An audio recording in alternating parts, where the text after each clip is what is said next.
The Entrepreneurial Journey podcast. We're talking business and building a culture that's kick-ass. Where we make it happen, grab your seat, let's have a blast. At the Entrepreneurial Journey podcast. Okay, I'm joined today by Rob Begg and Richard Simpson, and the observant amongst you will know that I've recorded a podcast with each of them individually. And at the time, I wanted to get them back because of a spiritual journey, and we need to define spiritual before we go any further. So, Rob, you first. Can you just introduce yourself and remind everybody who you are and what you do? Yeah, sure. Rob Begg. So, who am I? Good question. Probably what I do is the easier question to answer, but I work predominantly with entrepreneurs, supporting them to accelerate their business growth, their success, their freedom, ultimately helping them get what they really want. And to do that, it's really about fundamentally helping them to get out of their own way. Most people recognize they're in their own way. But in order to get out of our own way, we need to understand who we're in the way of. And so that's really the essence of what I do, help people understand their true nature. When we get to that, then it's much, much easier to get what it is we really want. So okay. Cool. That's it in a nutshell. I don't know whether you can hear my dogs fighting, either of you, in the background. No. Can you hear anything? I thought that was your stomach rumbling after a heavy lunch. Fighting. They have been quiet all day, not a cheep out of them. And at 3:10 when we're recording, they decide to have a fight. All right. So I'm probably not going to edit that out. Richard, hello again. Can you introduce yourself? Yeah, sure. I'm Richard Simpson. I am the joint managing director and co-owner of a brand agency called Taburn. Okay. Lovely. All right. How did you meet Rob? So I've been on a few podcasts recently, and CrossFit has come up every single time. So I'm so sorry about this, but I genuinely met Rob in a CrossFit gym through a mutual friend who was the coach, and he said to me, "You should meet this guy. He's really interesting." And that's what happened. And so Rob and I had a coffee at our office in. So this is pre-COVID, and it was during that meeting he said something which sort of stuck with me for a good number of years, which was along the lines of 98% of our actions are a consequence of our unconscious thinking. And I thought, God, that's really interesting. And from that point, which I think must have been about 2017, 2018, it just made me very consciously aware of my thought processes and thought patterns. But it wasn't actually until I think summer of 2021 that we started working together. Okay. So it takes a while to make decisions. Yeah. So good things come to those who wait. Exactly. 98%. Repeat that sentence again, Richard. I might have just completely made that up, but it was something along the lines. It was something along the lines of. I mean, the key point, Rebecca, is that our actions are a consequence of our subconscious thinking. Yeah. And I think it's really important. Certainly, the work I've done with Rob has allowed me to become aware of my thoughts and what they are. Okay. And then how I choose in turn to respond to them. Yeah. Okay. I get it. So when you did finally work with Rob, what is it as a business? Yeah. Did you go and work with him as a business leader and owner for the business's sake, for your sake, or a bit of both? It's a good question. I think it was primarily driven for my needs in relation to the relationship that I have had with the business. So, Okay. so it's a little bit of both, but the initiating the engagement was primarily driven by a sense of what I felt I needed. Okay. Okay. Interesting. That's really interesting. And what is it that you felt back at that time that Rob could give you that was missing? Again, no, a really good question. It's almost like I'm a coach or something. Yeah, well, yeah. Well, exactly. I think, personally speaking, my experience, I love sports, and so I've always worked with, or coaching has always been in my life at some point, whether it's been a rugby coach or a CrossFit coach or whatever. So the idea of a coach in business was always quite interesting. Mm.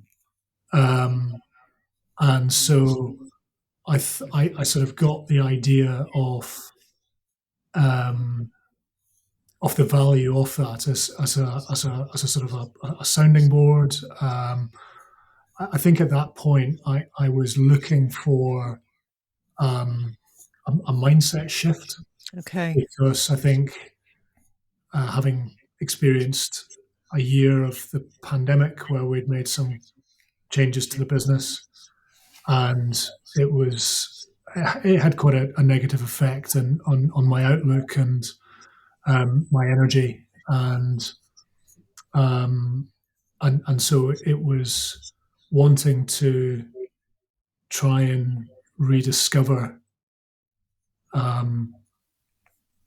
passion again, and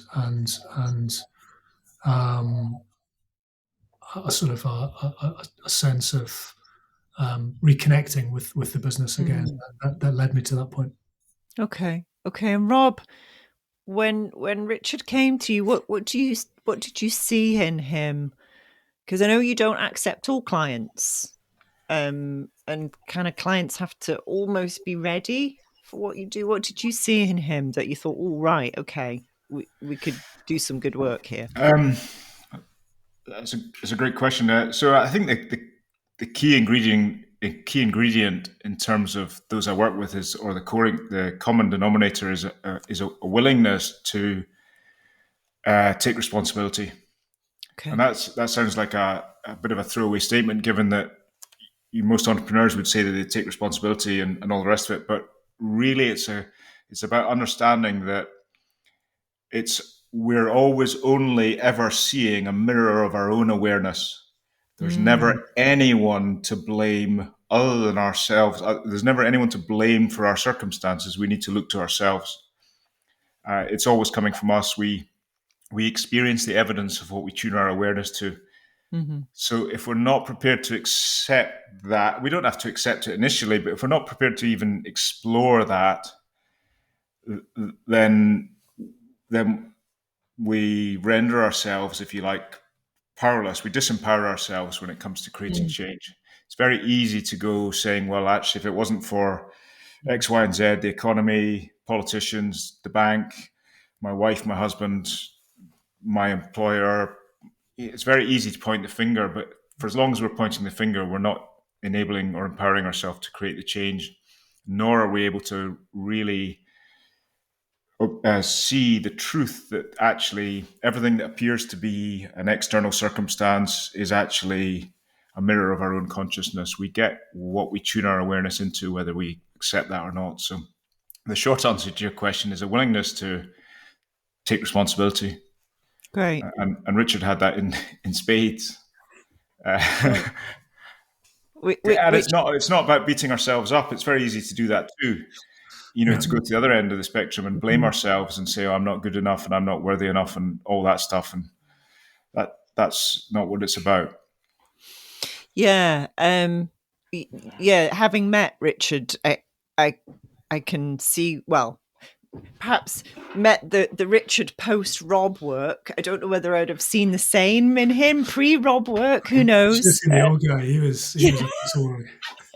Well, when we met at that networking event, you did tell me that. Oh, hang on. I'm just going to pause because now they're barking. Hang on. Okay, well, that's the dogs got rid of now. So yeah, when we met at that networking event, you said that you were quite a different person. You looked different physically. So I don't know whether you want to share a bit of that element of going through this process of working with Rob. Yeah. So I think what I wanted to do, I suppose I became very aware of how I could, fundamentally have the same sort of day: get up, go to work, do your job, chat to people, do things, come home, and you can do that, you know, every day of a working week. But the experience that the feelings that you have in relation to that very similar experience can veer wildly away from one day to the next based on your interpretation of thoughts and so forth. And so for me it just didn't make sense that I could win a pitch and then all of a sudden we're gonna win Nike and we're going to buy agencies and we're going to take over the world and float the stock market and all this kind of stuff. Equally, by the same token, could lose a pitch and end up living in a cardboard box under Waverley Bridge, which was one of the expressions. So I've talked about it with Rob before. So there was that sort of mental side of things. But then I think so much of the work that we do with Rob is in identity and um, if we identify as being in a particular way, then that plays out in our experience. And as a keen CrossFitter, I'd felt I was probably a little bit heavier than I needed to be, and so I was able to identify with myself in a different way, which led me to actually changing my physique. I felt moved to uh, do things with my diet and my training program, and that saw instant results almost. Having Wow. spent the best part of, I don't know, 4 or 5 years trying to shed maybe 7, 8 kgs, Wow. but it just seemed to happen very very suddenly because I was identifying with being a particular way.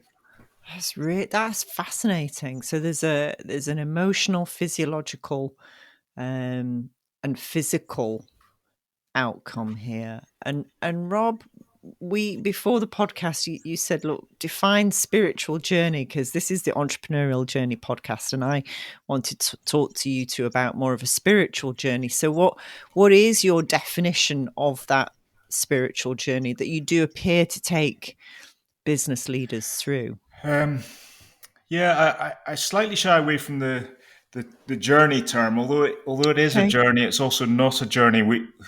It's really, I think entrepreneurship is really helpful if we're paying attention to help us understand the truth about who we are.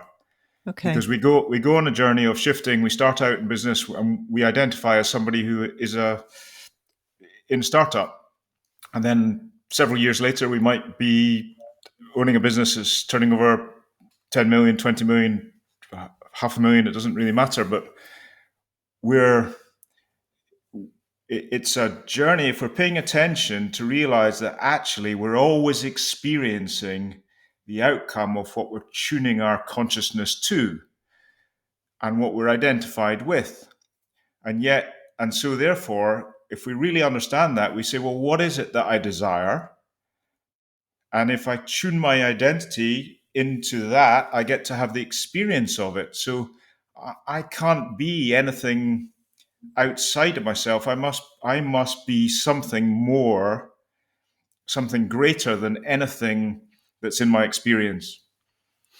And Okay. so we start to look at the one thing that in our life that never changes throughout time, because the contents of our experience changes. Mm-hmm. The relationships, the our bodies change, our thoughts change, our feelings change, our emotions change. Well, what's the one constant in our entire life experience?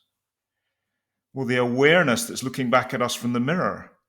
When we look in the mirror, there's an awareness. We've always known that we are us. So who or what is that awareness, that one constant present in our entire experience? And the answer is that's who we really are. That's the life force that animates our body, gives life to us, and causes us, is the cause of our experience based on what we're tuning our awareness to. I So understand. a bit of a long answer. So the illusion is that we have free will. Okay. That's really scary for us as a concept for our ego. If when we just identify as a mind and body, of course I've got free will, I can choose anything I like. But the only thing we really have the ability to choose is our state of consciousness, what we're identifying with or as. And then all of our behavior, as Richard said at the start of the call, all of our thoughts, feelings, behaviors line up with what we're identified with, and we get to experience the evidence of what we're identified with. And that in turn is designed to support us to recognize the truth about who we really are. So we can start to shift our awareness, literally our awareness, tune it into our desires rather than our obstacles and our fears. If we're focused on trying to fix stuff all the time, if our awareness is tuned into what we need to fix in order to get to the next level, we're just going to keep finding more stuff that we need to fix. Because the mirror is perfect. It's always reflecting who we are being, not what we're doing. That's fascinating. So, in order for me to process this and help our listeners process this, and I'm going to push this out there and see what you think. So, my husband says to me, "It's all right for you, Rebecca, in your little fluffy world with your rose tinted spectacles. Everything's okay." Yep. And I say, "Yes, it is, because that's the world I choose to be in." And so my demeanor, my outcomes, whatever thoughts are always in relation to everything's going to be okay. And he can't get his head around that. Are we saying the same thing, Rob, or have I missed the mark? Kind of missed the mark. Okay. A podcast. The podcast as a forum for diving in at the deep end is. But if we want to dive in at the deep end, your husband is showing up in your consciousness. Okay. He's showing up. He's mirroring how you hold him in your consciousness. If you want your husband to show up if you want your husband to show up differently, take responsibility for holding him in a different light in your awareness, and he will reflect that to you. But that's a really extreme concept to try and grasp, especially in the space of a podcast. But what I do isn't mainstream. Mainstream teachings don't support people to get what they really want. I understand. No, I do get that. We're only ever experiencing the mirror of our consciousness, and then we're looking at the outside world and saying, why won't they change? Why won't they be different? Well, they can't. They can't change because there's no one ever to change but self. Yeah. Okay. I get that. Right. I get that. Thank you. So, Richard, what kind of impact has this had on your business? Yeah, it's a great question.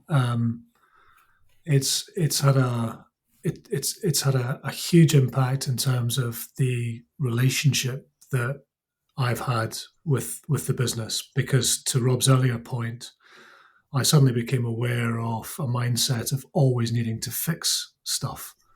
There's always problems. There's always something coming up, and over the period of the past wee while since I've had this new level of awareness, I can catch myself, and it's that sort of egoic thinking, which fundamentally is there to protect and to look out for us, but it's habitual, and I guess the ego has an infinite playbook of ways in which it can keep you grounded in that state, and not necessarily want you to make the changes that Rob was describing there. So with that level of awareness, I stop moving from the sort of the peaks and the troughs, the highs and the lows of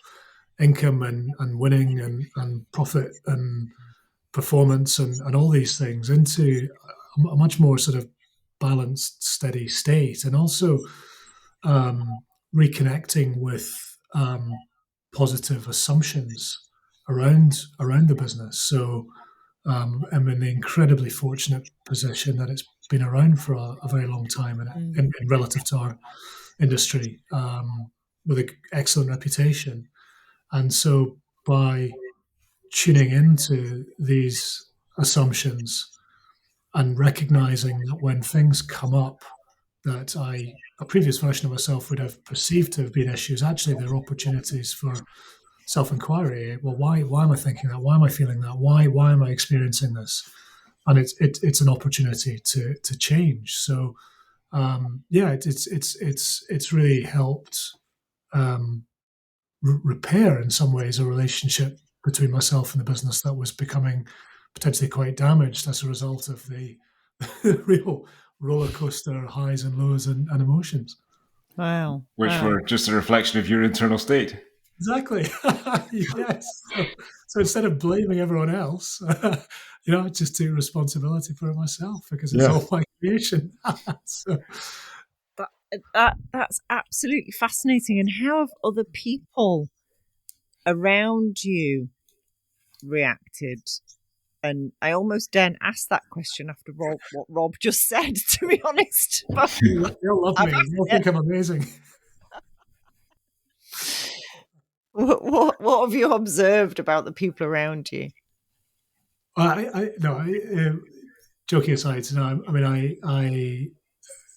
I have a great relationship with our colleagues and with our clients, and I was just talking about that with Malcolm the other day. Actually, we're in a very fortunate position where we have wonderful clients that we've worked with for a long time, and in some ways, some have become friends. And so there's a sort of greater sense of awareness around how lucky we are to get to experience that. Occasionally, some things come up. There's maybe a scenario within the team, but again, rather than jumping towards some sort of blame or, forgive the bluntness, a sort of adopting a victim-like mindset. Oh, why is this happening again to me? What you go, okay, well, I'm not sure that is particularly helpful, and then having a conversation with the person involved and resolving it. Okay. Has I don't know, have you expanded the business? Has it grown? What's happened? If I was an accountant asking you, what has happened on the pieces of paper that they deem to be so important? Because our listeners will want to know. No, of course. So we had a quite a challenging period through COVID, and we moved the business away from an area that we'd been working in. So we lost a bit of our top line. So really what we've done is I guess stabilize and get back into a position of steady development. So what one of the scenarios that emerged as a result of making that decision was that we didn't have as much monthly recurring revenue because we weren't hosting and maintaining websites anymore. And by going back into working on more brand projects, which typically, in my experience, can be project driven.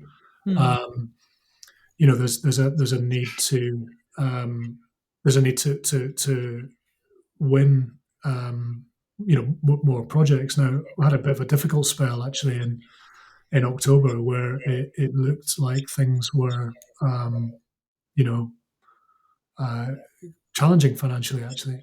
Sorry, not from a business stability perspective, but in terms of hitting income targets.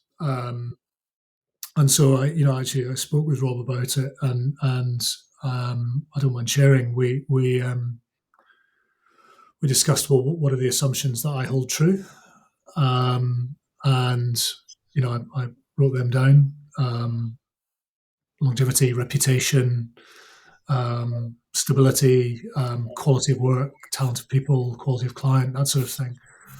And then, I gave myself the gift of experiencing what certain goals that relate to these assumptions would feel like. What it would feel like to win some clients, what it would feel like to convert some projects, what it would feel like to expand the scope of existing clients. And so from the 14th of November to the end of Christmas, we originated and converted £217,000 worth of net new business. Sorry, of new business. I beg your pardon, new business. Wow. 90 grand of which came from existing clients, and 117 grand came from net new opportunities that had been originated and converted.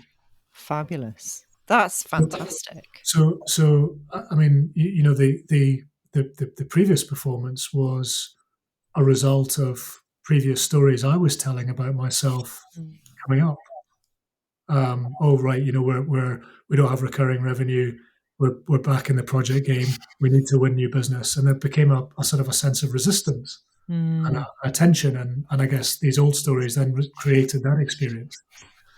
And then by reconnecting with this truth and reminding myself about the possibilities and the potential that we have within us, we were able to turn that around. Yeah, amazing. Well, congratulations. Rob, when there will be people listening to this who run businesses who are going, well, that's all lovely. Sounds a little bit woo-woo to me. What's the first step in sort of becoming aware that you are the common denominator for your results in your life? What needs to happen? The easiest and the most challenging way, I believe, is to look in the rearview mirror of your life. Okay. Say, can I see a correlation between what I've been entertaining emotionally in terms of my assumptions and my life experience, whether that's to do with business or relationships or whatever. The problem with doing that is that the ego wants to be right. The ego is always trying to defend our current sense of self, our current identity. The ego is not up for the change. It's our true nature that wants the change. The ego wants to preserve the status quo. But I get the whole woo-woo thing. I'm the son of a East End Glasgow factory owner. Speak to me about spirituality 20 years ago, I'd have laughed. At a time when I believed that hard work, success was, I was running a business with 30 odd staff, and I thought the only way to get ahead in life is to work really hard and do certain things. And it was all very much on the mental and physical plane. But if we look in the rearview mirror, we can absolutely see, I can see that my business or my life or my relationships or my health is a function of the stories I've been telling myself. Our stories are on display, and they're on display for our benefit so that we can see ourselves in the mirror and say, wow, that's how it works.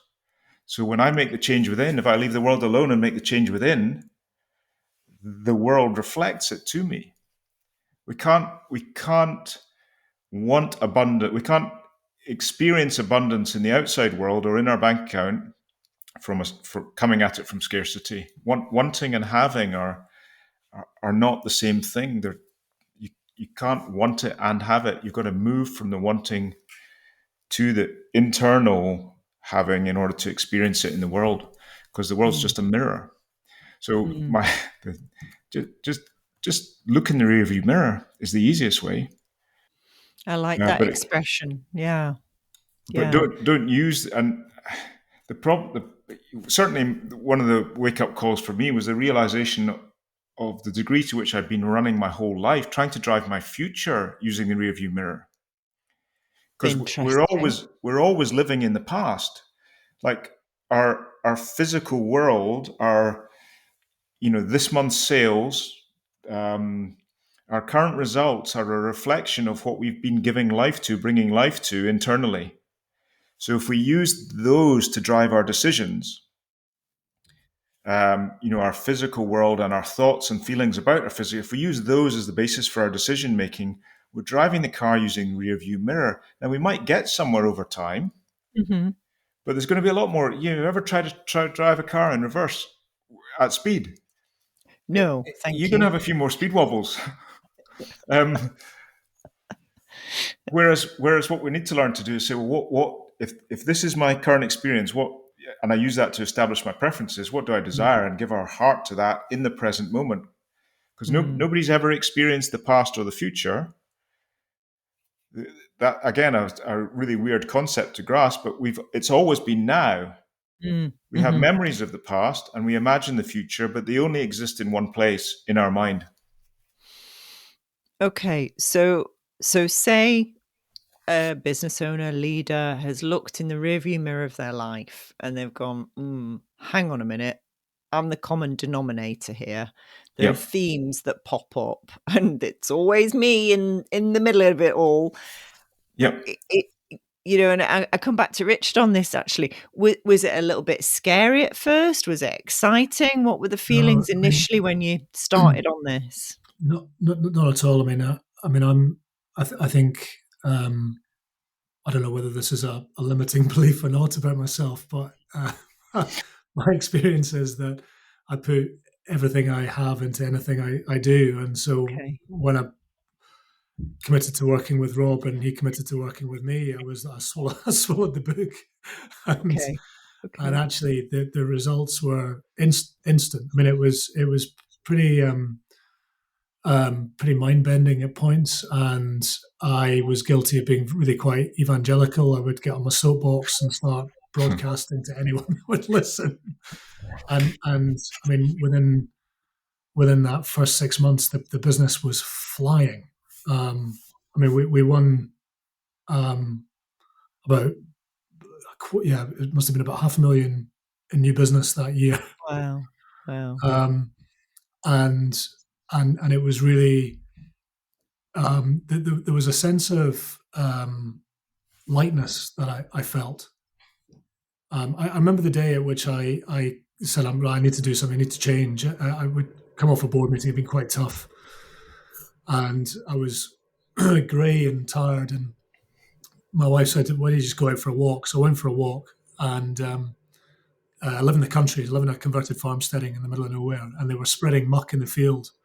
And it stank. And it felt like I was literally and metaphorically wading through fields of manure. I'm not sure if I can swear or not. So you can, yes, manure. it's fine. Okay. We're not the BBC. And then within a matter of weeks that had gone. Personally, the challenges that I've experienced have been the tendency to regress back to previous stories, previous ideas, which again is back to that point about the ego resisting change, and with its infinite playbook, just recognizing when particular triggers happen and trying to perpetuate that thought pattern. But the skill is to recognize it for what it is and reconnect with who we really are. This is a practice, then. It is, and it's about ensuring that your vision is for something that your heart desires and something that you love. Most entrepreneurs, and this was certainly my journey, most entrepreneurs are actually going after the opposite of what they don't want. It's fear-based vision. Mm-hmm.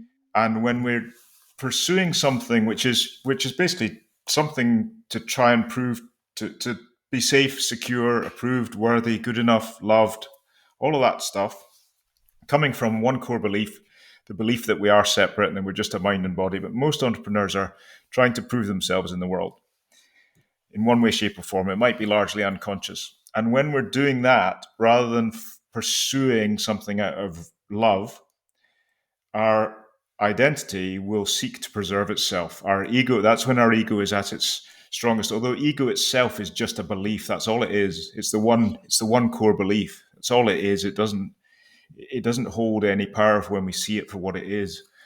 But the key really is to be pulled by the love of what we're doing rather than trying to push ourselves to get to a point in time to feel good enough, because that's an illusion.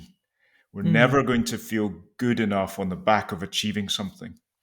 And again, look in the rearview mirror to look at how long lasting was the feeling of getting the new car or the new house, or the feeling's always generated from within. It's never coming from without. I interviewed, I chatted to an entrepreneur the other week. On paper, the accountants would say phenomenally successful, sold his business for £250 million. Okay. Yeah. And he told me the story of going into Aston Martin and paying cash for his Aston Martin. And he said it was a terrible feeling. He felt awful and empty inside. And he also tells a story of whilst he was building this business, or it might have been afterwards, I'm not sure, of him and two other very successful, again, on paper, business owners on a yacht in Monte Carlo during Formula One season. So, to the outside world, everybody would be like, oh, wow, they've made it. There's three of them sitting around crying, saying how deeply unhappy they were. And I've shared this story with somebody, and their reaction, I'm really interested to hear what you two say. Their reaction was, yes, but he can say that now because he's got the money. Now, what would your response be to that? Well, my response would be that happiness is who we are. It's fundamental, intrinsic to our nature. It's the one thing that everybody is seeking. And yet it's the only thing that people are seeking for its own sake. Ask people why they're going after their goals. They believe on some level they're going to feel happier for the having of it. The reason everyone's seeking happiness is it's because it's who we are. People are seeking themselves. That's what they're really wanting, is to find out who they are. Okay. I get it. And I now do what I do, curiously. I love what I do. But I got to a point in my life where, I don't talk about it readily with, I've talked about it quite readily, but I don't talk about it a lot. But I twisted myself so far out of shape trying to pursue getting to a point in time where I could feel safe, secure, good enough, worthy, loved, approved, all that stuff. Running a business, turning over a few million quid a year revenue. To the outside world, I looked like I had it all. Internally, I was as miserable as sin. And everybody is seeking themselves. Who we are is happiness. Who we are is love. That's lovely, isn't it? That's really interesting, because people are looking for that outside, and Can't be found. Yeah, inside. I love that. And is that how you feel, Richard, these days? Yeah, absolutely. I mean, I in some ways, from the age of 16, I'd always wanted to work in advertising. I realized my dream of owning and running a business, an agency of my own in 2015, and I coveted the fancy suits and the watches and the cars and all that kind of stuff, and I got all that. I've since given it all up because I was like, I'll be happy when I get that watch, or I'll be happy when I get that tailored suit, and I get it, and then it would be like, oh right, is that it? And so, I've found, I mean, if you excuse the, the collection of expensive trainers in the wall, that's a hobby. But everybody's got to have a thing. Exactly. But I mean, but generally, generally speaking, I don't have that. Well, I just don't have that covetous sense that I used to have. I'll be happy when I get that car.